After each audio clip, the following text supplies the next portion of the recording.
Então, pessoal, boa noite a todos. Vamos dar início a mais uma reunião magna, a nossa última reunião do ano de 2025, que nós temos um tema para lá de interessante, que é aspirina na prevenção primária, se nós estamos vivenciando o crepúsculo de uma era, né? E como palestrante, eu vou fazer um pouco da apresentação e vou pedir a Zé Augusto para complementar.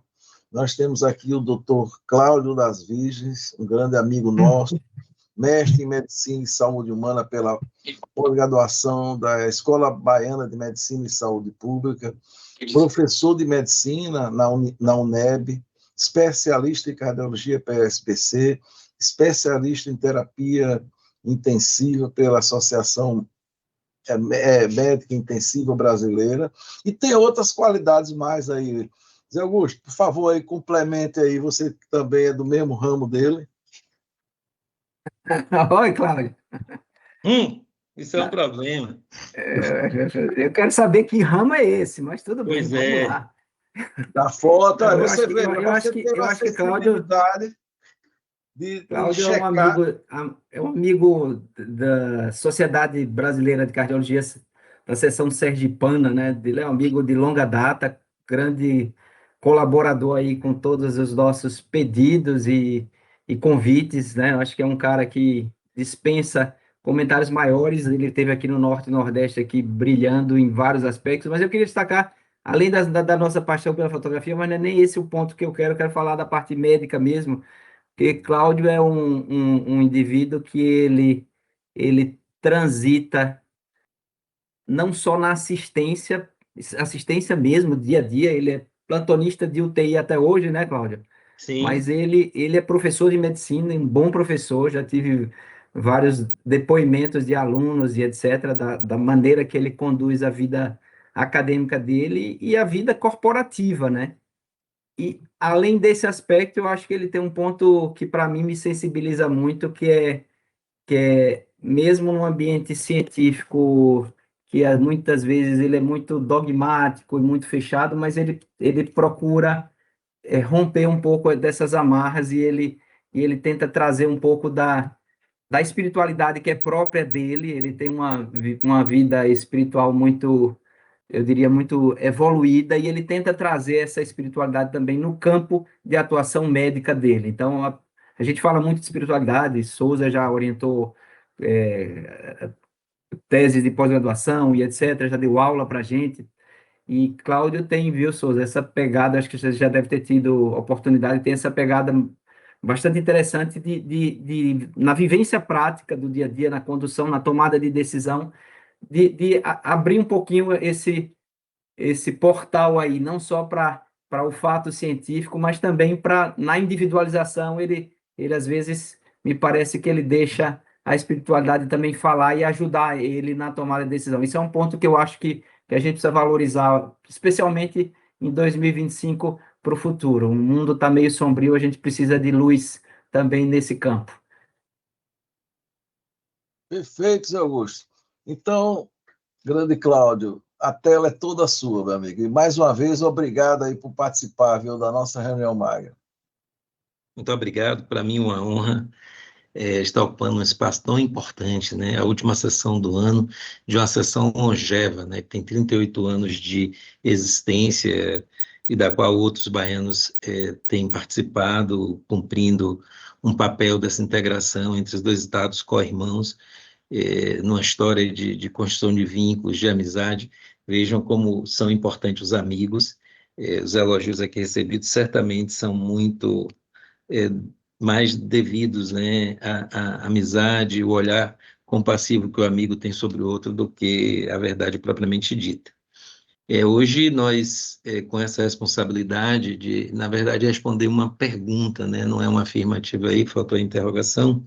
Se nós vivemos o crepúsculo da aspirina, né, eu não tenho um conflito de interesse para essa apresentação, e uma das coisas importantes, recentemente, faleceu o professor Richard Doll. Richard Doll, junto com Bradford Hill, eles contribuíram bastante para a gente entender uma série de questões relacionados à epidemiologia clínica. A epidemiologia clínica, como uma forma de ciência muito aplicada à medicina, ela procura encontrar soluções para que a gente possa ampliar a perspectiva de tempo de vida. Nós temos uma perspectiva que ela é incondicional, né, que é a estimativa média de vida quando a gente nasce, e a partir de um dado momento a gente vai ter um tempo de vida aumentado condicionado a uma série de escolhas que nós façamos, tanto na gestão pessoal como na gestão dos cuidados de saúde que a gente vai submeter ou prescrever aos nossos pacientes.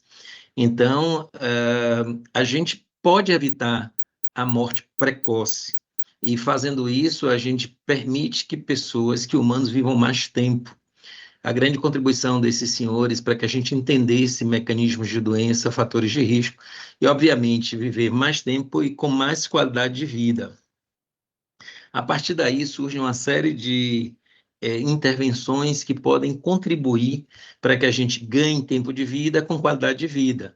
Então, basicamente, hoje, nesse quadro, a gente tem a prevenção em 4 estágios, né? Ou seja, a prevenção primordial que começa praticamente intraútero, se a gente pensar na perspectiva do tratamento do cuidado com a gestante, que acolhe e guarda um concepto, e as escolhas que ela faz vai interferir profundamente na saúde daquele filho que ela gesta, e aí isso vai se estender efetivamente do nascimento até a idade de adulto jovem.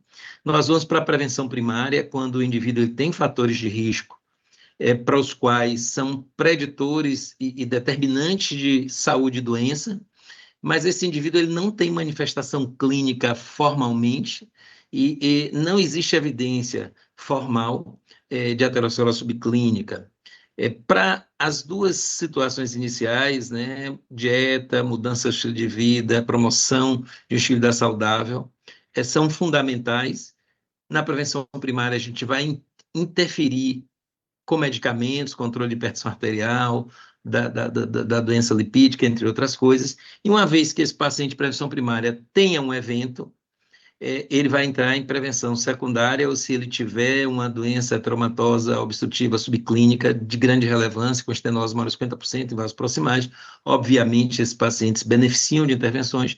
A prevenção terciária, uma vez que esse indivíduo ele possa ter sofrido um evento, efetivamente revascularização, reabilitação, mudanças que mudam o prognóstico por orientação de guideline, como a gente pudesse falar assim. E aí teríamos a prevenção quaternária, que não está no quadro, que é a prevenção do cuidado mediado pelo cuidador, a iatrogenia, a prevenção da iatrogenia, quando a gente está no hospital, na UTI, risco de queda, de escara, de broncoaspiração, etc., interações medicamentosas, e a prevenção quinternária, que é quem cuida do cuidador, quem vai cuidar da nossa saúde. Para a nossa apresentação hoje, o que a gente vai falar é de prevenção secundária. Eu queria trazer aqui um conceito inicial para que a gente entendesse o porquê a gente pode responder sim ou não, se vivemos o crepúsculo de uma era com o uso da aspirina em prevenção primária.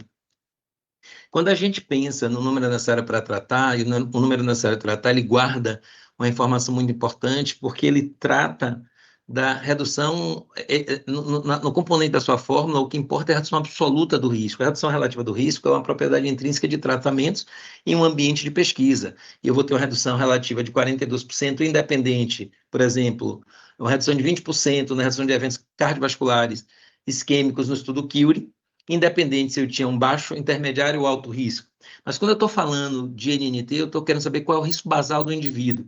Então, de um modo geral, quando a gente pensa num desfecho qualquer, por exemplo, óbito, um NNT para óbito de grande impacto na saúde de um indivíduo é NNT menor do que 25, ele será grande entre 25 e 50, isso é uma regra, ele será moderado entre 50 e 100, será pífio acima de 100. Mas se eu estou falando de eventos cardiovasculares combinados, que não óbito, morte, ele é grande, menor do que 25, moderado 25 e 50 e pequeno.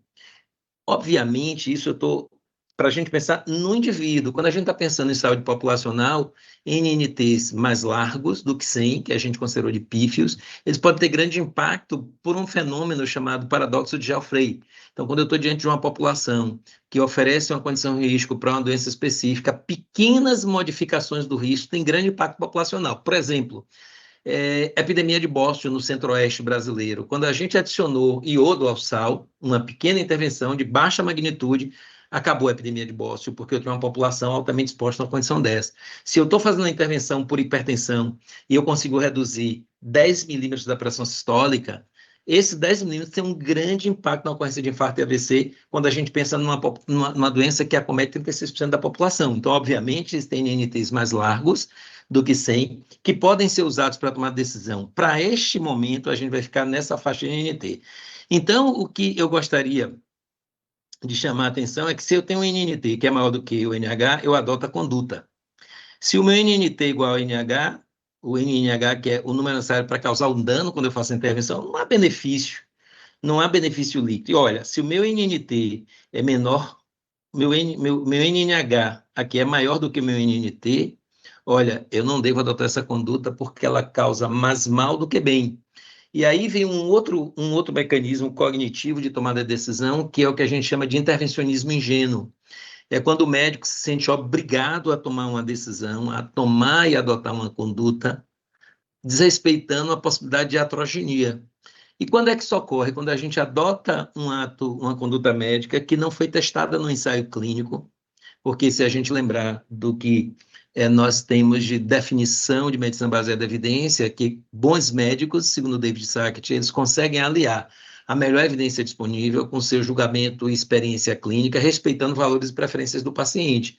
Então, a melhor evidência disponível seria um ensaio clínico randomizado com poder suficiente para responder a questão que a gente quer. A segunda melhor evidência seria uma meta-análise de vários ensaios clínicos de alta qualidade metodológica.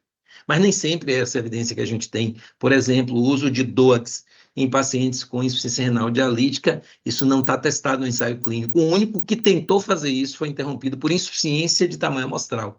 Então, num contexto desse, a gente vai adotar conduta com base em registros clínicos prospectivos, retro ou ambespectivo, ou na experiência do serviço, na opinião de especialista. Numa situação como essa, eu estou expondo meu paciente à atrogenia. Existem situações ainda que nem nesse ambiente a melhor evidência não existiu. Eu vou ter um relato de caso, uma série de casos. Quando eu adoto uma conduta que não foi testada, eu faço intervencionismo ingênuo e isso eu estou ignorando a iatrogenia. Então, são esses dois conceitos que devem nortear as nossas escolhas nesse momento. Entender a magnitude do efeito do tratamento que eu estou submetendo meu paciente para prevenir um evento numa população em prevenção primária, onde há ali uma assimetria de risco entre o risco do evento cardiovascular isquêmico medido como AVC, morte ou infarto, e o risco desse indivíduo desenvolver um evento hemorrágico em qualquer sítio. E como é que a gente vai tomar a melhor conduta? Com base no intervencionismo ingênuo ou com base num conjunto probatório de evidências robustas que nós já temos e que possa ajudar nós fazermos a escolha. De qualquer sorte, a despeito de tudo isso, há uma discussão grande, e essa discussão ela traz aqui nessa publicação de 2002, após a publicação do estudo Curie em 2001, esse autor, ele propõe um algoritmo para que a gente, a partir do que ele entende da evolução natural do uso de antiplaquetários na condição dos pacientes de pressão primária, poderia sugerir. Ele usa os códigos de risco de Framingham e ele pergunta, existe uma contraindicação formal para o uso de aspirina? Se existe, o paciente não vai usar aspirina. Se não existe, calcule o risco absoluto de eventos em 10 anos. Ele usou o Framingham Risk Score, e ele dividiu em 3 grupos. Pacientes de baixo risco, menor de 6% ao ano, não usa antiplaquetário. Paciente de alto risco, 1,5% ao ano, 15% à década, ele usaria aspirina menor ou igual a 100 miligramas. Naqueles pacientes de risco intermediário, respeitando valores e preferências, eu poderia escolher, considerando uma forte preferência do paciente, ou pacientes que tenham hipertensão, com lesão de órgão-alvo, diabetes, que equivale aqui a teria cardiopatia isquêmica, um evento coronário prévio, ou uma pobre condição física. Se nada disso existe, a aspirina não está indicada. Se existe, ele indicaria aspirina. Esse é um algoritmo que ele constrói, é publicado no Clinical Practice Medicine, uma coluna da New England muito interessante, mas veja, isso baseado na opinião de dados que surgiram muito antes, isso foi em 2002, e quando a gente olha que em 1995, em 1985, 1988, com ISI-2, a aspirina é aprovada pelo FDA como prevenção secundária, com base em meta-análise, com dados individuais inconclusivos, estudos individualmente inconclusivos, mas aprovou para a prevenção secundária. Em 1988, o ISIS-2 mostra que a aspirina equivale a um trombolítico isoladamente na redução de morte por todas as causas no estudo de sobrevivência do infarto agudo do miocárdio. Estes dados aqui impactaram na possibilidade da gente usar aspirina. A despeito disso, em 1989, 98, 2003 e 2014, o FDA não recomendou aspirina para a prevenção primária. Estudos que estão em verde, onde não ocorrer incremento de sangramento, em vermelho, onde ocorrer sangramento nesse gráfico aqui. Um dos estudos interessantes é o estudo POPAD, que está naquele grupo, foi publicado no British Medical Journal em 2008. Esse estudo envolveu 1.276 indivíduos maior do que 40 anos, tinham diabetes, ITB menor do que 0,99, eram assintomáticos, randomizados para aspirina contra placebo, 2 desfechos hierárquicos, morte por doença coronária ou AVC, IAM ou AVC não fatal, e amputação por isquemia crítica, e morte por DAC e AVC, mediana do tempo de acompanhamento dos pacientes, 6,7 anos. E o que é que o estudo mostrou? Quando a gente olhou o desfecho composto e olhou o desfecho composto de morte de doença coronária ou AVC, né, o segundo desfecho hierárquico, considerando com a linha sólida quem usou aspirina e tracejada e quem não usou, houve um incremento de desfechos no grupo da aspirina, mas isso não teve significância estatística. Da mesma forma, quando olhou o desfecho combinado composto, um incremento de 20% de eventos, mas sem incremento, sem significância estatística, com intervalo de confiança cruzando a nulidade. Posteriormente, os japoneses fizeram um estudo muito semelhante ao POPAD, agora em indivíduos maior do que 60 anos, com fatores de risco para doença aterosclerótica, um ensaio clínico randomizado, prevenção primária. Foi um estudo agora mais robusto, 14 e 15 mil pacientes aproximadamente, e ao final de 6 anos, houve uma redução não significativa, né, com PEI de 0,54, intervalo de confiança cruzada à nulidade, em favor da aspirina. Além disso, o que é que o estudo mostrou? O POPAD mostrou que quando a gente, analisando, né, o desfecho combinado aqui, houve aquela redução não significativa de evento, mas houve um incremento significativo de sangramento extracraniano. Então, aqui surge um alerta que o uso de aspirina em prevenção primária reduziu de forma não significante eventos isquêmicos de interesse já descritos, à custa de um aumento de eventos hemorrágicos. A partir daí, uma série de estudos foram analisados, e em 2014, um estudo de meta-análise com meta-regressão tentou responder à questão. Toda a linha em vermelho são eventos cardiovasculares maiores, em verde, sangramentos maiores, e em roxo, sangramentos gastrointestinais maiores. Aqui, eles dividiram pacientes com baixo risco de evento, risco intermediário e alto risco de evento. O que nós podemos ver, com contribuição desses pacientes, que a ocorrência de eventos intestinais, sangramentos maiores, sangramento menor, e é uma ocorrência que menos relevante de redução de eventos em paciente de baixo risco, talvez sugira que nesses pacientes não haveria indicação da gente usar. Olhando pacientes de alto risco de eventos cardiovasculares, a gente tem uma ocorrência significativa, de uma redução significativa de eventos isquêmicos, à custa de um aumento significativo de sangramento, mas visualmente parece favorecer o uso da aspirina, a mesma coisa ocorrendo com sangramentos maiores, e no grupo intermediário, alguns estudos sendo planejados naquela época para tentar responder essa questão, e nesse mesmo gráfico, agora o que a gente vê é que, olhando no conjunto das coisas, que o NNT em pacientes para reduzir desfechos isquêmicos, que eram vermelho, menor do que 100, com NNH de 500 a 1.000, sugerindo que a aspirina nesse subgrupo de pacientes deveria ser fortemente recomendado, a menos que ela tivesse contraindicação. Nos pacientes com baixo risco de evento, o NNT e NNH é igual. O NNT e NNH é igual, não faz sentido mudar a conduta, adotar a conduta. Não sabemos nos pacientes de risco intermediário, e aqui começava em 2014 uma série de estudos para tentar responder essa questão, alguns dos quais a gente visitará.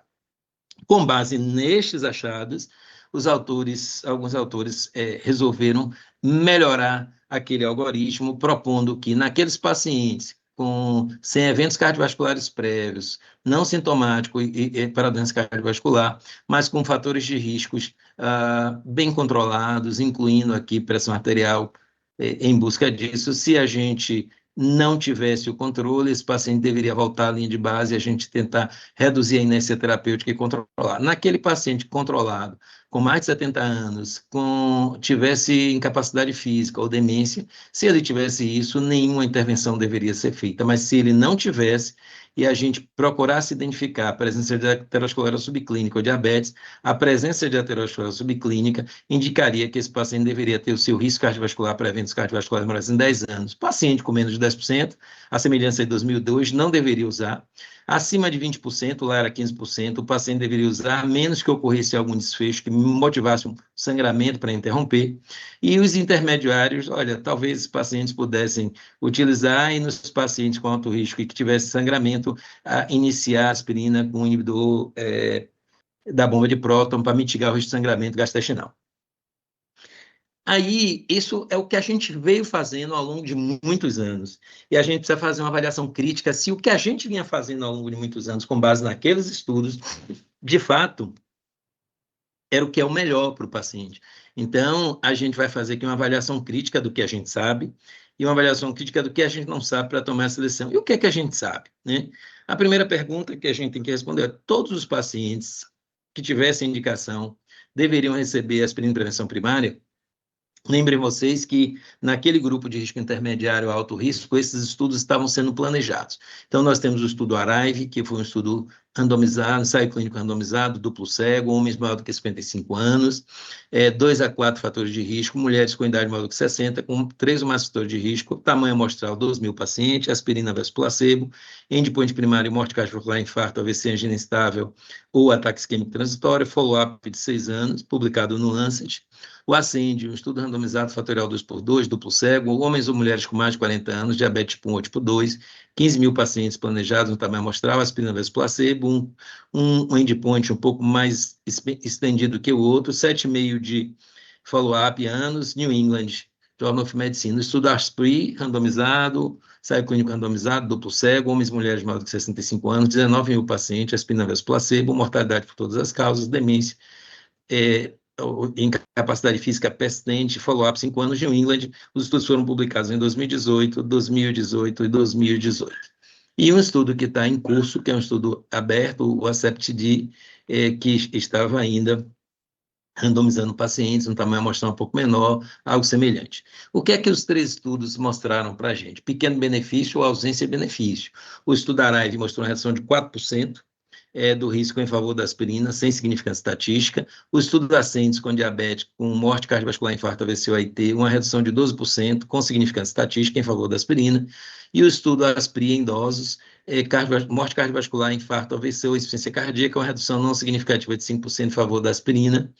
Por outro lado, esses estudos demonstraram dano, né? No estudo ARIVE, pacientes com moderado risco, sangramento intestinal aumentou 2,11 vezes, né, sempre deve ser 211%, de forma significativa. No estudo ASCEND, um aumento de 29%.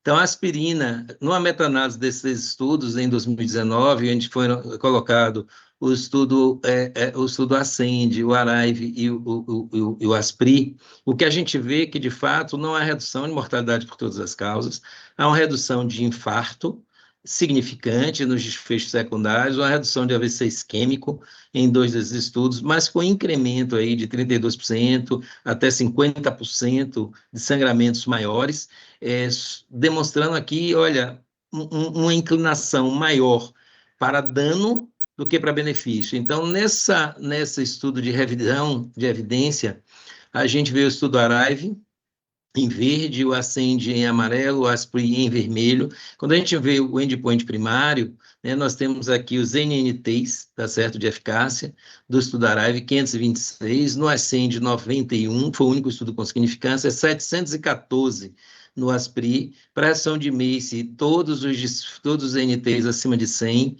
para mortalidade cardiovascular acima de 300, chegando aqui até 5 e 10 mil, para AVC, 250, 700, 526 nos estudos, para infarto, olha, NNTs impensáveis para a tomada de decisão. Quando a gente observa os desfechos de segurança, a gente vai ver NNHs robustamente menores do que os NNTs para sangramento intestinal e para AVC hemorrágico, muito parecido aqui, mas você vê aqui no estudo ARIVE um NNH de 2.000, um NNT de 10.000, algo impensável. Os autores, então, em 2023, resolveram revisar essa questão, fazendo uma nova meta-análise, agora com 167 mil pacientes, e incluíram, tá certo, todos os pacientes daqueles ensaios clínicos que a gente viu, que a gente tem aqui em torno de 16 com 20 mil, 36 mil com mais 12, 48 mil pacientes, mais outros pacientes de outros estudos, e a gente tem vários estudos agora, incluindo o ROT, o JAPAD, o POPAD, que a gente discutiu, o PHS, que a gente não falou, entre outros estudos, e o que a gente vê que, de fato, quando a gente observa 165 mil pacientes, aumentando a pressão do efeito desses ensaios clínicos, na sua maioria, todos sem benefício, né, com os intervalos com cruzando a anuidade, à exceção aqui do TPT, que há uma redução, de fato, de 10% significante, e quando a gente aplica agora a redução absoluta do risco é de 0,4 para eventos isquêmicos maiores, cardiovasculares maiores, né, que dá um NNT 250. E quando a gente observa sangramento intracerebral ou sangramento extracerebral maior, a gente tem um aumento absoluto do risco de 0,1, que dá um NNH de 1.000, e para sangramento extracerebral maior, um aumento do risco de 5%, 0,5%, que dá um NNH de 200, que é ali próximo, 250, 200, o NNH é menor do que o NNT, mas é muito próximo, talvez sugerindo que, de fato, isso não fosse uma conduta apropriada para a gente adotar ou manter. Os diversos guidelines nos últimos anos têm recomendado contra, na sua maioria, o American College aqui, uma recomendação 2B em uma condição de pacientes muito jovens e com baixo risco de sangramento, tá certo? Sem risco aumentado de sangramento, e o ESC também em pacientes que pudessem usar com condições de muito alto risco, uma dose pequena e que, na ausência clara de contraindicação, mas de um modo geral, os outros documentos recomendam contra, e o FDA, mais uma vez, recomenda nenhuma evidência que suporte aspirina para a prevenção de infarto ou AVC. E a segunda pergunta, ok, e se meu paciente tivesse uma doença aterosclerótica em algum sítio não coronariano, usar aspirina poderia reduzir o risco de desfecho em prevenção primária e melhorar a qualidade de vida, aumentando a expectativa média de vida? Essa é uma pergunta. Então, para responder essa questão, foi feito um ensaio clínico randomizado. Esse ensaio clínico queria avaliar a eficácia, a efetividade de aspirina em prevenir eventos isquêmicos em paciente com estenose carotídea, não espessamento metimal, estenose carotídea. O estudo duplo cego, placebo controlado, hospitais universitários, foram 372 pacientes assintomáticos com estenose carótica de 50 ou mais, pelo menos de uma artéria, avaliando aqui através de dupla scan. A intervenção foi aspirina 325 por 2 anos versus placebo, e os endpoints medidos aqui foram desfechos tais como, né, compostos ou qualquer evento, ataque isquêmico transitório, AVC, infarto, angina instável ou morte. E o que a gente vê é que para mortalidade vascular total não houve diferença nos desfechos. Para mortalidade, eventos vasculares, não excluindo mortalidade, também não houve diferença de desfecho. E o que a gente vê é que o P foi não significante, com intervalo de confiança longa, com incremento de eventos no grupo que usou ali aspirina ao final do período. Recentemente, um trabalho agora em 2024, utilizando os dados do MESA, o estudo multiétnico de aterosclerose em comunidades sobre risco, né, criou um score de gravidade, juntando pacientes do MESA e do ARC, e esse score de placa carotídea, ele vai de 0, ausência de doença, até um score muito alto, e eles compõem os estudos, e o que a gente vê é que quanto maior a gravidade do score de estenose carotídea, maior o incremento, considerando a população de referência, de eventos isquêmicos de importância, e maior a taxa de incidência desses eventos, por 100 por 1.000 pessoas ano. Da mesma forma, quanto maior a gravidade da estenose, maior a ocorrência de eventos hemorrágicos pelas definições do FDA.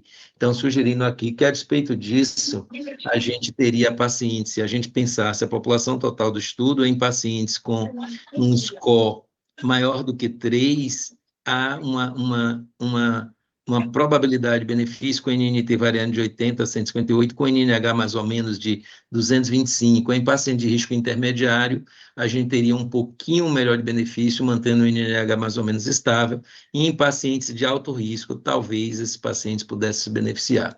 No entanto, no ensaio clínico, a gente viu que não houve diferença. Quando a gente olha, por exemplo, uma população de doença vascular periférica, sem doença cardiovascular, pacientes jovens com baixo sangramento, 3.350 homens, no ensaio clínico randomizado, comparando aspirina e placebo, endpoints, DAC fatal e não fatal, AVC e necessidade de revascularização, com média de 8 anos, publicado em 2010 aí na New England, ou no JAMA. Quando a gente olha pacientes com doença periférica subclínica, também a aspirina não mostrou redução do desfecho proposto, com incremento de 3% de eventos contra aspirina, mas sem significância estatística. Então, diante daquilo que a gente falou, da ideia de você fazer uma magnitude de benefício utilizando o NNT, considerando o risco basal do seu paciente, considerando o conjunto de evidências formais, o correto é não prescrever aspirina em prevenção primária para a maioria da população, e fazê-lo é um intervencionismo ingênuo, quando a gente está ignorando a heterogeneia, que é o risco hemorrágico. A segunda etapa da nossa agenda de trabalho é analisar, para responder essa questão, o que é que a gente não sabe? Que outras situações, que outros fatores podem ser incrementadores de risco e que poderiam ajudar a encontrar aquele perfil de população que naquele gráfico deu um NNT menor do que 200, com NNH maior do que 1.000, lá atrás, nos pacientes muito alto risco. Existe alguma população que a gente pudesse, de fato, fazer isso? Uma das questões que tem ocorrido muito comumente na nossa prática cotidiana em consultório é que, às vezes, o paciente ele chega em uso de aspirina. Ele chega em uso de aspirina porque o amigo dele usa, o irmão usa, a mãe usa, porque o farmacêutico ou balconista diz que é bom para prevenir infarto AVC, porque ele viu um programa, ele viu uma matéria no Instagram, no YouTube, e ele resolveu usar. E ele já vem usando há muitos anos, ou porque um colega prescreveu, ou porque nós prescrevemos antes das evidências desses 3 estudos de 2018 para cá. Eu tenho vários pacientes que eu prescrevi que eu tive de desprescrever. O que é que acontece com esses pacientes que estão em uso? A gente deve, com base em tudo que a gente viu sobre o que nós sabemos até então, desprescrever a aspirina, ou a gente deveria manter a aspirina? Essa é uma questão sem resposta. O único estudo que dirigiu essa resposta é um estudo de caso-controle feito no cuidado primário na Inglaterra, onde eles identificaram que, comparando com aqueles pacientes que estavam usando, tá certo? Aspirina, aqueles que descontinuaram a aspirina, tanto no análise ajustada para todos esses fatores, não ajustada, depois ajustadas para todos esses fatores de risco que estão aqui embaixo, a descontinuação da aspirina incrementou, tá certo? Em 30%, 43%, o risco de infarto não fatal ou morte por doença coronária entre recentes continuadores que vêm em baixa dose. E também aumentou o risco de infarto em recentes continuadores que vêm em baixa dose. Então, assim, parece que é um incremento de evento, mas essa é uma evidência muito modesta, sujeita pela natureza do estudo a muitos problemas. Agora, a gente precisa fazer um pensamento aqui, né? Eu estou num cenário de trade-off, onde eu vou ter que fazer uma escolha entre a busca do benefício da aspirinação de desfecho isquêmico, que a gente viu que é pífio ou pequeno, é bem modesto, e o risco de eventos hemorrágicos, ele é significativo. Eu vou ter que escolher uma coisa em detrimento da outra. Poxa, esse paciente que eu prescrevi, que vem há 10 anos usando, ele nunca teve AVC, ele nunca teve infarto, e ele nunca sangrou. Será que, de fato, eu preciso suspender a medicação? Porque, olha, um paciente é causal quando ele tem um desfecho, quando só e somente ele é exposto à aspirina. Então, ele foi exposto à aspirina, a priori, ele teve prevenção de AVC e infarto, e não sangrou. Esse paciente pode ser um paciente imune, ele é imune, então ele não vai ter nem infarto nem AVC. Ele não é condenado porque ele não teve efeito a despeito da intervenção, mas ele pode ser protetivo, ou seja, eu fiz a terapia e preveni o evento e não causei o dano. Então, eu vou ter que fazer um pensamento, e aqui eu vou ter que conversar com o meu paciente de forma clara sobre o atado histórico de conhecimento para ver se eu deixo ou não ele em uso da medicação. Existe um outro subgrupo de pacientes, que são pacientes que têm altos de evento cardiovascular. E o que temos aprendido sobre eles na prevenção, sobre prevenção primária, pode mudar a nossa prática clínica. Então, por exemplo, a gente falou de carga de aterosclerose, a gente falou no início que aqueles pacientes têm doença traumatosa subclínica com placas maiores do que 50%. E quando a gente pensa em carga de aterosclerose, né, olhando o score de cálcio, pacientes com score de cálcio zero, né, à medida que eu incremento o score de cálcio, dá certo? A taxa de eventos por 1.000 pacientes ela aumenta. E veja que o score de cálcio ele é mais preditor de desfecho, embora isso aqui tenha uma significância estatística muito limítrofe, do que o paciente com doença trivascular, triarterial. E aí, olhando, né, a incidência cumulativa para avaliar, né, a associação, veja aqui um estudo de associação, não é um ensaio clínico, do benefício líquido da aspirina primária com doença traumatosa. Então, vejam que quando a gente pensa na taxa de sangramento, considerando o score de risco zero, tá certo? A gente tem aqui, de fato, um incremento discreto, né, no indivíduo que tem um score de cálcio menor do que 100 e significativo, né, um incremento discreto de 60%, e um incremento aqui, 2,6 mais 260% de evento, ambos com significância estatística. Então, esses pacientes têm risco de sangramento. Mas, por outro lado, tá certo? A taxa cumulativa de eventos isquêmicos, considerando o score de cálcio zero, ela aumenta 99% nos pacientes intermediários, um hazard de 4,8%, e aumenta aqui maior do que 100, ela aumenta a taxa de incidência de 5,3 com significância estatística. Esse é um paciente de alto risco de evento isquêmico. Será que esse paciente efetivamente mereceria usar aspirina? Estaríamos aqui no trade-off.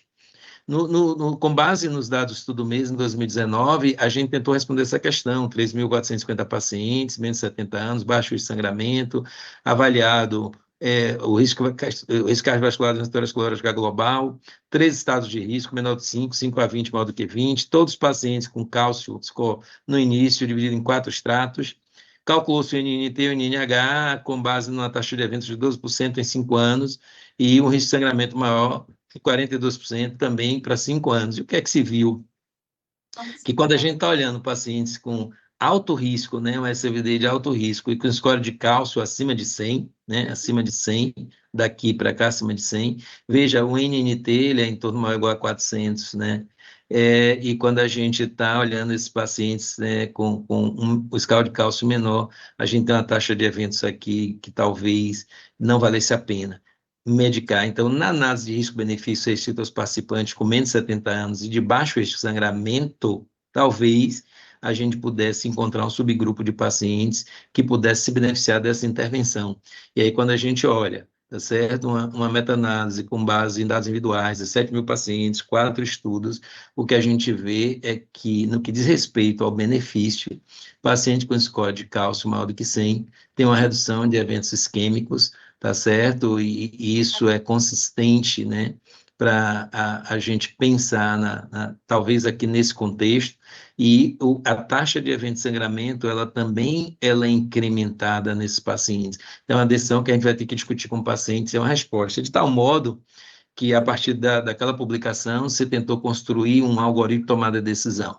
O score de cálcio poderia ser usado para guiar o uso de aspirina e estatina. Ele teria um benefício em prevenção primária se o score de cálcio fosse maior do que 100, um SVD risco maior do que intermediário, pelo menos, e o paciente tivesse baixo risco de sangramento e uma idade menor do que 70 anos. Aí, olha, se ele não atende isso, ele poderia também ser benéfico se o score de cálcio for maior do que 100, um SVD menor do que 5, um Framer menor que 10, mas baixo risco de sangramento. Olha, aqui eu preciso de mais evidência, porque tudo que a gente viu aqui, esse paciente não se beneficia. A aspirina tem uma relação de aumento de sangramento de risco, independente do score de cálcio e do acidente da doença aterosclerótica global. Então, a aspirina sangra, tá certo? E a gente precisa de ferramentas validadas para poder definir isso. Um outro cenário que tem surgido, que a LPA foi identificada como um problema já desde a década de 60, 1965, mas só em 1990 estudos começaram a ser correlacionados com a ocorrência de infarto, etc. E a LPA ela pode interferir na aterosclerose e inflamação vascular, gerando eventos cardiovasculares, calcificação aórtica, está associada à trombose. Essa publicação é uma publicação interessante, que eles pegaram os pacientes do estudo ASPRI, se eu não me engano, e estratificaram os pacientes, identificando os carreadores do gene que codifica o incremento da LPA, e também criaram um score cumulativo, né, e não carregadores, para avaliar. E o que se viu é que, considerando o grupo placebo, aqueles pacientes, né, que têm o gene, eles têm um incremento de evento cardiovascular quando comparado àqueles que não têm. E no grupo da aspirina, houve um comportamento semelhante, menor magnitude, sugerindo algum benefício. Eles, então, analisaram a população geral no ASPRI, e esse score poligênico e a presença do gene codificador da LPA foi avaliado na população geral do estudo, tá certo? Em todos os participantes genotipados, nos 12.815, dos 19.111, a aspirina reduziu 1,7 em 1.000 pessoas ano, o MACE, mas causou 1,7 sangramento. Olha, nenhum benefício, NNH igual a NNT, não vai mudar. Quando eles avaliam aqui os carreadores do gene, vejam que agora a ocorrência de MACE, tá bom? Ela ocorreu de uma forma muito importante e sangrou pouco, sugerindo um benefício clínico em favor da aspirina.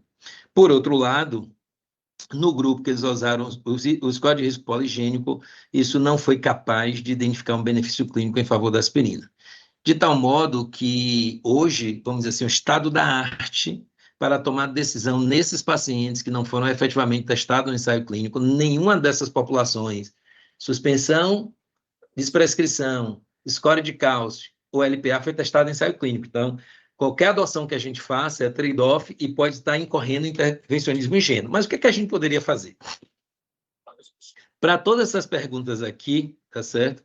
Para todas essas perguntas aqui, se a resposta for sim, é possível que baixa dose de aspirina possa ser considerando a decisão compartilhada em pacientes selecionados, para que a gente possa reduzir o risco de evento de pressão primária, mantendo todos os controles de fatores de risco com base nas recomendações de guideline. O paciente é jovem, 40, 70 anos, ele não tem ele tem uma alta carga de risco de evento cardiovascular, baseado no julgamento clínico, é sim. Ele tem baixo sangramento, sim. Ele está informado do efeito modesto ou nulo da aspirina para isso, e mesmo assim, alto sangramento, ele deseja usar, sim. Ele não... existe alguma coisa que possa prevenir o evento cardiovascular sobre o risco que possa ser evitado de sangramento? Se tudo for sim, esse paciente usa aspirina. Se tudo for não deve usar aspirina. Se um deles é que for não, ele não deve usar aspirina. Eu acrescentei aqui esse algoritmo, a LPA é menor do que maior do que 75 nanomóis. Se sim, ele deve usar aspirina. Se não, ele não deve. Mas veja, isto aqui é no estado da arte, num contexto muito específico no nicho pequeno de pacientes. Por fim, a gente conclui a nossa apresentação dizendo que em prevenção primária, a aspirina reduz discretamente o risco de eventos isquêmicos à custa de aumento de sangramento, sem evidência de redução de mortalidade. A demonstração de aterosclerose subclínica é insuficiente para recomendarmos o tratamento. A avaliação individualizada, informada, centrada no paciente pode ser adotada. Ainda assim, o uso de aspirina deve ser restringido a pacientes com baixo sangramento para obtenção de potencial benefício líquido. O uso de rotineiro de aspirina em portadores de aterosclerose subclínica, um achado muito comum na população em nossa prática clínica, não tem suporte na literatura e deve ser desconsiderado. Com isso, encerro minha apresentação, me coloco à disposição dos senhores para dúvidas ou esclarecer alguma coisa que eu tenha dito e efetivamente possa não ter ficado muito claro. Bem, meu amigo, parabéns pela apresentação, excelente, como prevíamos, né? Você acha que atendeu bem, foi muito didático na explanação, ou seja, todos nós lucramos. E o que foi mais interessante, Cláudio, eu acho que você podia descompartilhar sua tela, porque fica mais fácil aí para... Bem, isso, ótimo. E o interessante, né, Zé Augusto, que nós discutimos no clube do artigo um estudo Versalhes, que é um estudo assim, que usou em prevenção primária uma redução muito rígida, muito intensa de colesterol, né, e mostrando benefício daqueles pacientes vamos botar assim, de prevenção primária de muito alto risco. Já tinha assim, evidência de ateroscleróticas em alguns sítios, ou então o diabético, que eles consideravam de alto risco, que era mais de 10 anos de diabetes, usando insulina e assim por diante. Então, e você chamou a atenção de um detalhe interessante, que tem aqueles pacientes que já vêm usando aspirina, né, prevenção primária. Bem, o que dá a impressão que se tem, que isso é uma coisa que eu uso muito no consultório, eu costumo desenhar para mostrar assim como que ocorre um infarto, um derrame, e evidenciando a ruptura de uma placa, eu digo o seguinte: quando você vai falar de estatina e aspirina, eu digo o principal aqui ator é a estatina, porque a aspirina só age se tiver ruptura de placa e formação de um trombo aí que ela vai evitar. Então, sem dúvida nenhuma, em termos de prevenção primária, eu acho que o lugar da estatina é muito mais nítido do que o da aspirina. E uma coisa curiosa, Cláudio, que é aquela história de tirar, né? Porque você tem muita gente que diz que tem um ditado que tem time que está ganhando não se mexe. Você veja, quarta-feira da semana passada, eu atendi um paciente de 67 anos, que paciente meu não vinha há 10 anos, né? Tem um colega que brinca que se tem mais de 5 anos, ele já não é paciente dele, mas tem 10 anos e passou por alguns colegas em São Paulo, ele estava usando estatina em baixa dose, 10 miligramas de atorva, e estava usando aspirina, porque tem uma placa aí descoberta de 30% numa carótida. E fez um AVCI. Aí veja que coisa curiosa, viu, Zé Augusto? Se ele tivesse passado comigo recentemente, seguramente eu teria tirado a aspirina dele. E aí, veja, aquela história que muita gente diz, não tira, porque já pensou, o cara faz um AVC, depois que tirou a culpa, foi a retirada da aspirina. Então, eu acho que você colocou bem tudo, as dúvidas que tem. Eu acho que no contexto atual, talvez estatina e controle rigoroso dos outros fatores de risco são muito mais importantes em prevenção primária do que a aspirina, que tem tá com ressalva assim, para aquelas circunstâncias que eu acho que você deixou muito bem claro aí. Parabéns. E aí, Zé Augusto? Sheila levantou a mão primeiro, Sheila, Souza. desculpe, eu não vi Depois aqui, né? depois eu falo. Deixa É porque eu não estou vendo Sheila. aqui as pessoas que se Não, tá, a galeria tá. Então, foi Sheila, foi a primeira, então me ajuda aí. Foi Sheila. Se for Sheila, as mulheres sempre têm a preferência, né? Doutora Sheila. Ela tá sem som, Sheila. Isso, meu comentário é breve, até porque eu tenho uma outra reunião, Zé Augusto também sabe disso, agora, daqui a pouco, mas é só para elogiar, porque uma explanação dessa é o que se tem de dúvida em todos os consultórios. É o nosso dia a dia. A gente recebe todo dia um paciente que não quer que tire a aspirina, que você tem que reavaliar. E eu acho que você usou a palavra-chave, é decisão compartilhada. Essa onipotência, onisciência, onipresença médica, ela já foi abolida. Nós precisamos trabalhar com esse conceito. Uma aula magistral. Então, assim, eu sou suspeita, tenho todo conflito de interesse aqui presente, dizendo, é meu amigo, sou fã, é um gênio da fotografia, que me encanta todos os dias, é marido de uma grande amiga. Então, assim, eu tenho todos os conflitos de interesses que se possam colocar aqui. Todos os vieses, eles estão presentes. Mas eu só posso dizer que aula, meu amigo. Muito obrigado pela oportunidade de assistir uma aula sua, assim, do meu sofá da minha casa, super confortável. E só agradecer, parabéns. Um cheiro na Cristina. E a gente se vê logo, logo, né? Você vai para Maceió, né? Então a gente se encontra. Maceió, Pernambuco. Maceió tem hipertensão e Pernambuco tem outro. E Pernambuco tem outro. Eu vou estar na jornada de cardiologia da Costa Descobrimento aqui. É a Ah, última é? jornada da Você minha está gestão na lá em Costa do Porto Seguro. Descobrimento, é Isso, verdade. isso. Mas a gente se vê logo, logo. Então, um grande Sim, beijo, sim. parabéns mais uma vez. E é isso, a gente vai ter que questionar sempre, porque as respostas, até para fazer a pergunta, a gente tem que saber sobre o que estou perguntando.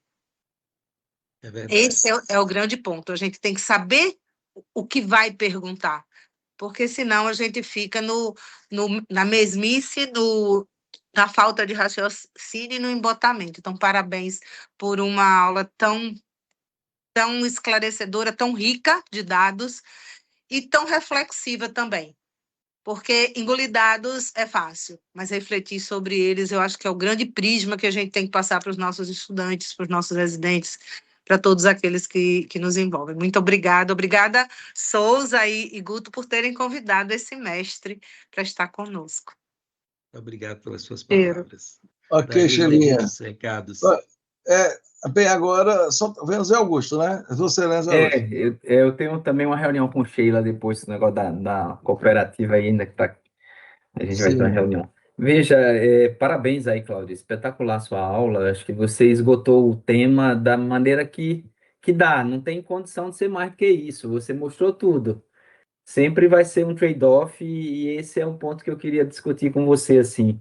Quando a gente vai analisar um dado científico que tudo é muito ganho e perda, a gente sempre tem uma análise difícil de fazer, ou eu aposto no benefício, ou eu aposto na iatrogenia, ou eu sei que posso esperar uma iatrogenia, e eu tenho esse dilema.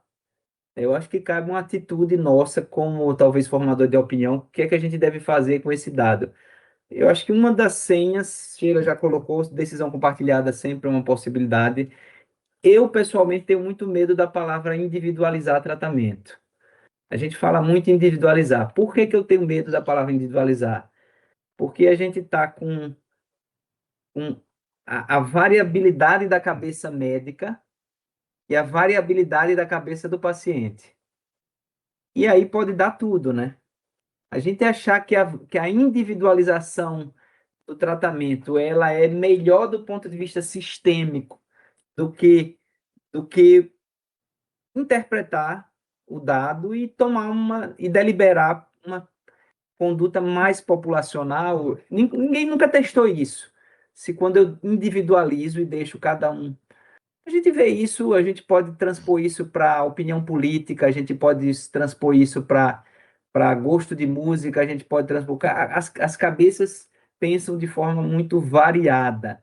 Quando eu deixo todo mundo individualizando e o paciente individualizando também o que quer, etc., eu acho complicado. Talvez a decisão compartilhada de você expor isso aí e colocar para ele decidir como uma intuição, aí entra o que a gente estava falando no início lá da intuição, espiritualidade, o que seja, essa coisa que a gente não consegue medir.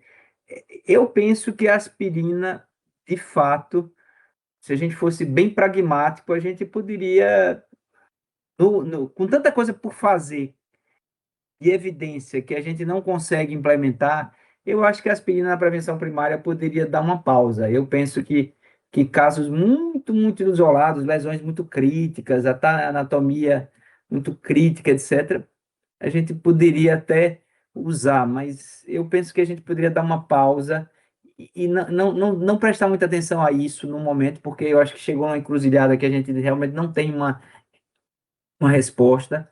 Tanta gente sem hipertensão controlada, tanta gente com LDL fora da meta, tanta gente com hemoglobina glicada acima, tanta gente com sobrepeso, obesidade, coisas que são evidentes, tanta gente sem fazer atividade física, papapá, e a gente buscando tirar leite de pedra da aspirina da prevenção primária, eu acho que não dá.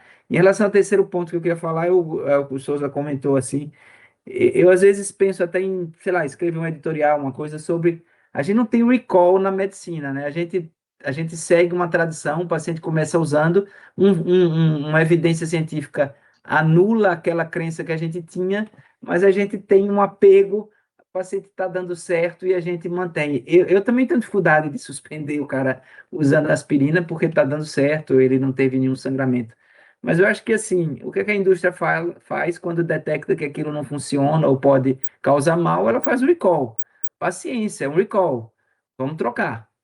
Amigo, você não tem mais indicação, mas você tem que expor, etc. Então, só são reflexões. Sua aula foi brilhante, você abordou todos os pontos, mas a gente tem uma encruzilhada, não dá para a gente, na matemática, deliberar de forma tranquila, né? É, A gente espera o benefício, mas também tem espera que pode sangrar. E às vezes o sangramento, de onde vem o tiro? O sangramento vem do baixo risco, às vezes.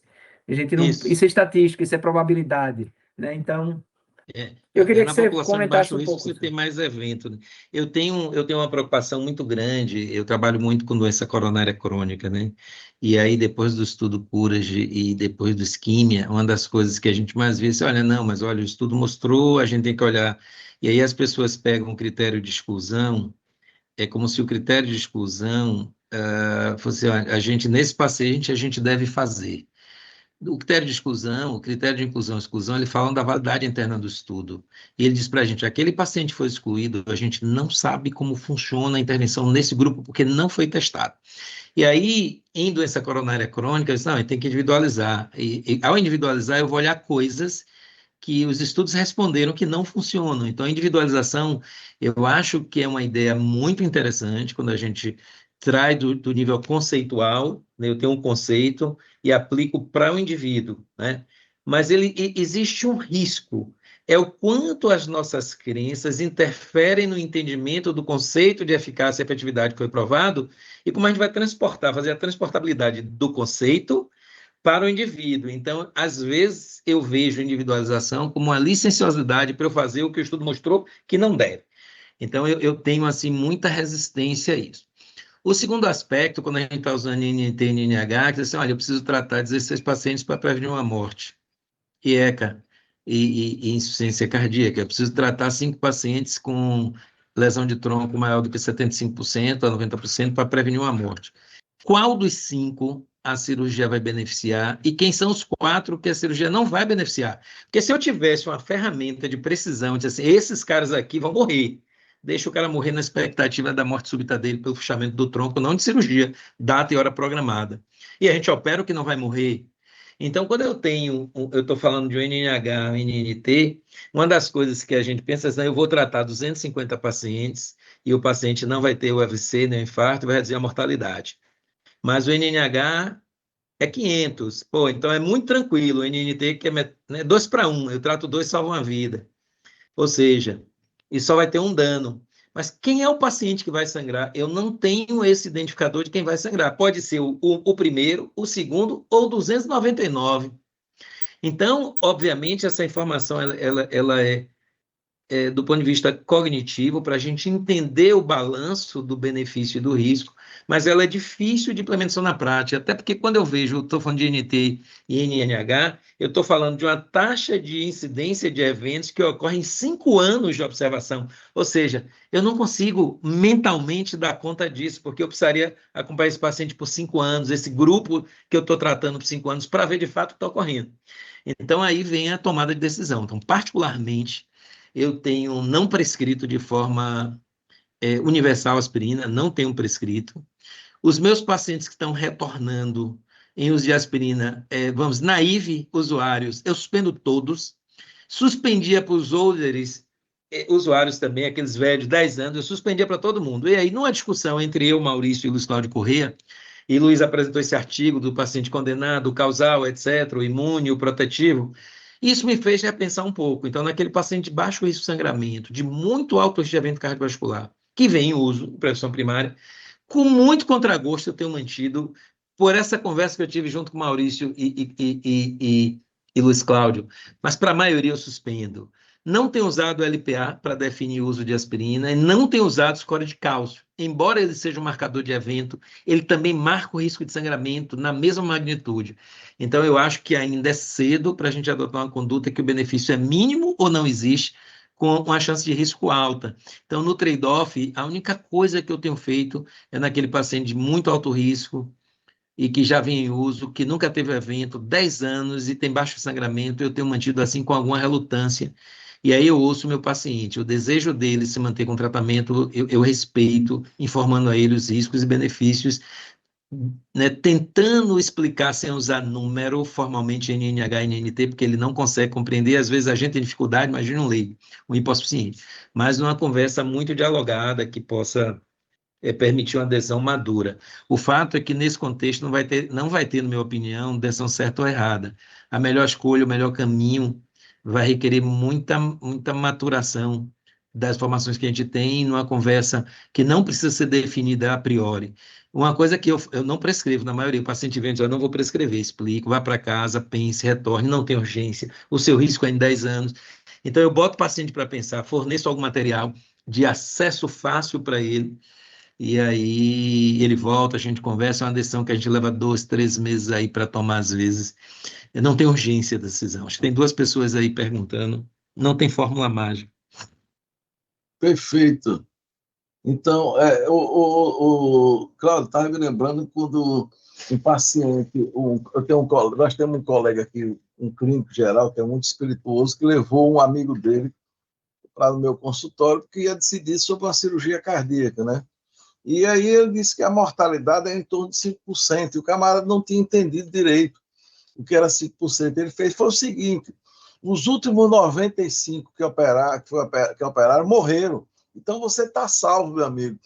É Então, interessante, é mais interessante. ou menos isso aí. É uma forma de ver o problema, né? É uma forma de ver tava, o problema. Aquele meio cheio, meio vazio, é isso aí, né? eu E estava outra essa vez, semana com uma paciente grave em UTI, né? Muito grave. A paciente teve uma complicação no pós-operatório de cirurgia, e aí a estimativa de morte dela, usando algumas ferramentas, era de 15%. Então, a probabilidade de sobrevida dela é 85%. Eu falei, então a chance dela morrer é pequena.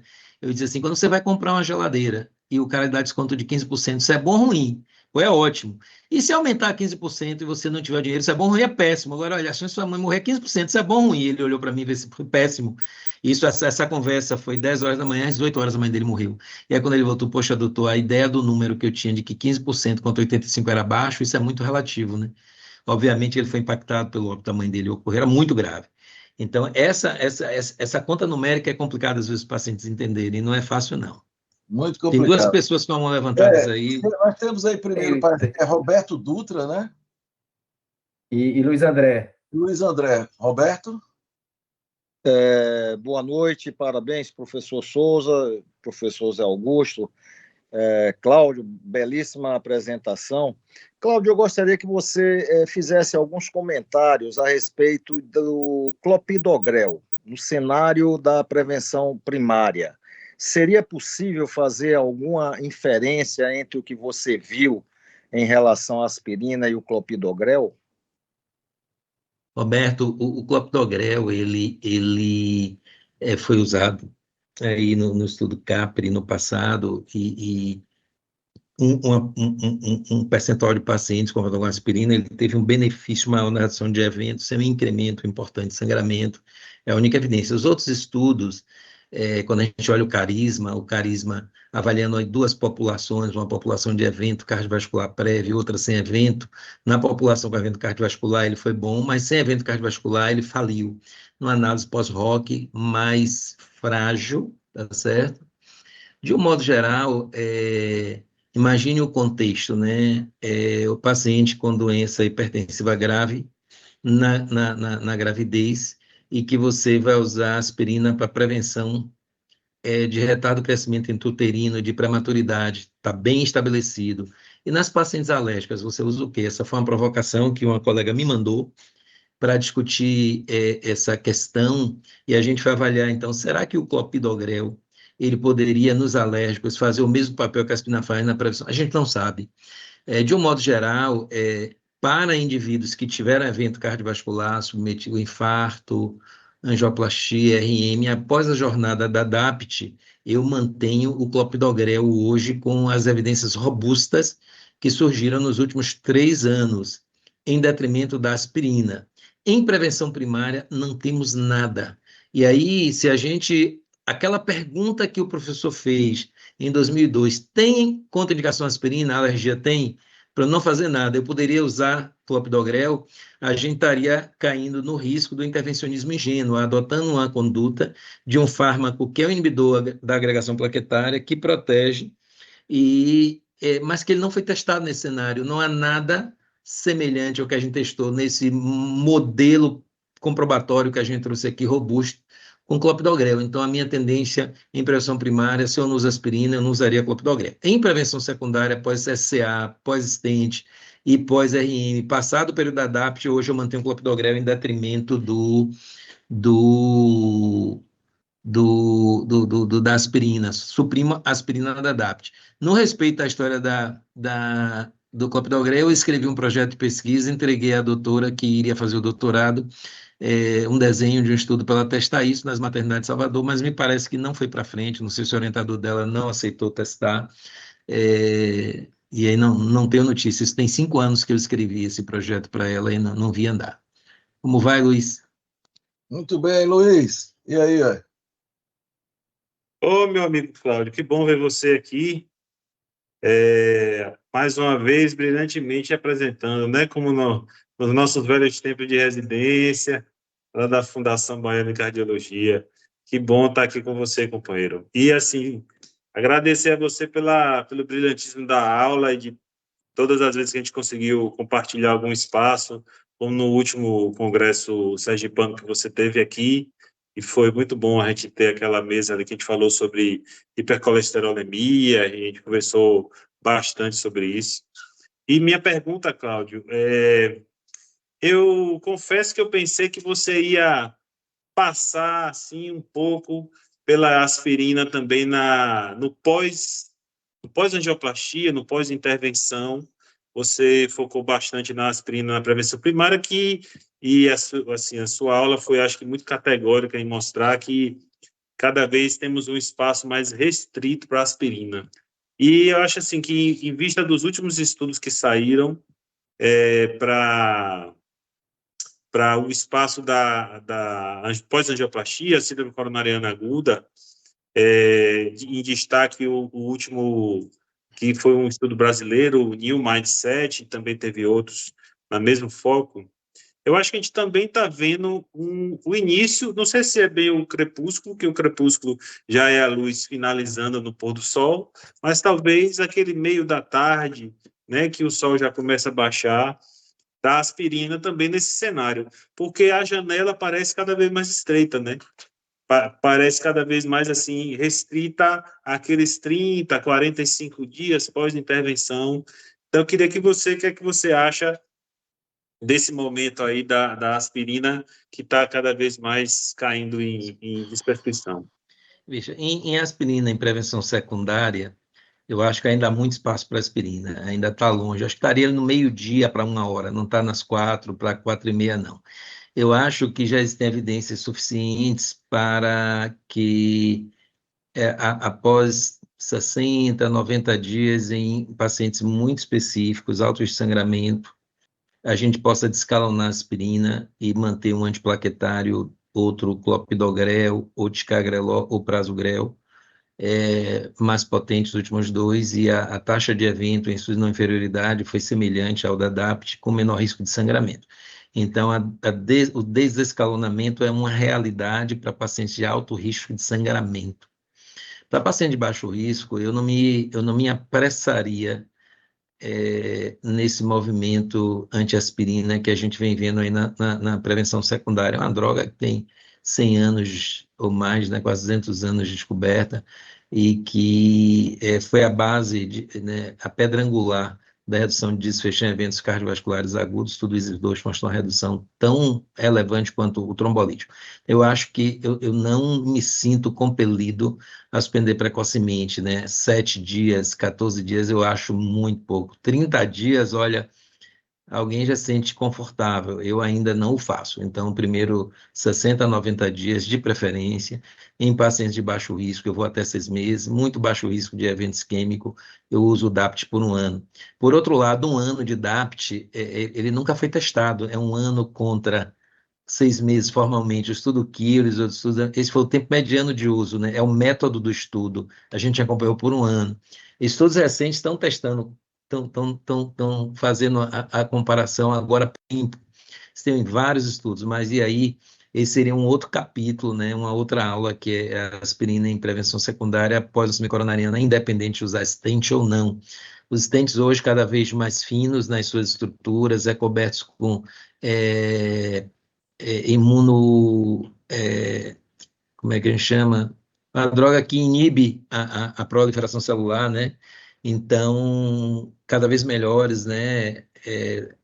Melhor do que os sirolimus, do que o Plaquebaxel, as drogas de segunda e terceira geração, como os otarolimus, everolimus, em que a gente tem um weight loss maior, então tem uma perda de lúmen maior, mas com menor ocorrência de trombose aguda, subaguda, tardia e muito tardia, sugerindo muita segurança e as técnicas, né, que evoluíram usando ultrassom ou outras ferramentas de imagem para que a gente possa fazer uma boa posição do stent, que é uma das causas comuns de trombose. Então, essa evolução tecnológica deu a gente garantia para que a gente pudesse avançar com os stents farmacológicos, menor risco de trombose, minimizar dano para o paciente, e aí a gente começar a encurtar a DAPT, porque a DAPT causa sangramento, e se o paciente sangra, eu tenho que suspendê-la. E ao suspender, eu incremento a recorrência de evento isquêmico, e o sangramento por si só é um marcador de morte.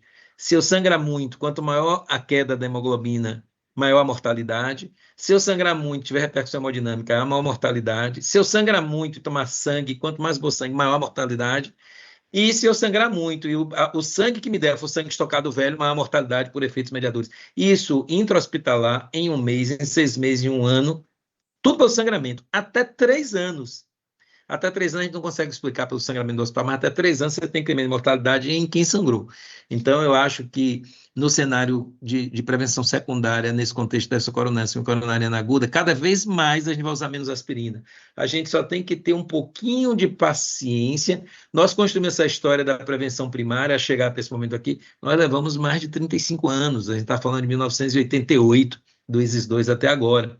Então, não vai ser em 2 anos 3 artigos, nem com o Neomindset, nem com nenhum outro estudo, que a gente deve tomar essa atitude intempestiva de suspender precocemente a aspirina. Eu acho que aí 60, 90 dias tem evidências muito robustas para que a gente possa descalonar sem dano para o paciente.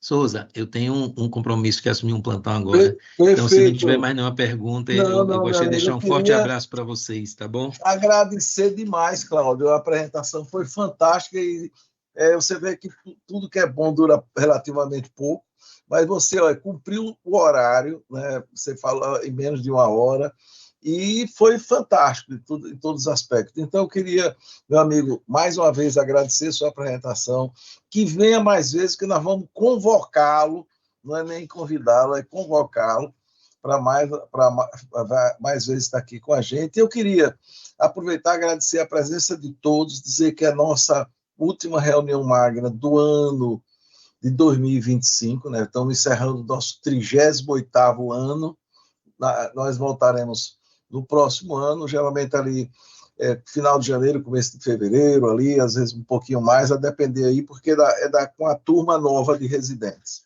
Então, Cláudio, mais uma vez, obrigado, boa reunião. E, pessoal, um abraço a todos e até o próximo ano com as nossas reuniões magnas aí, que vamos continuar firme nela. Um abraço, pessoal. Boa noite. Boa noite.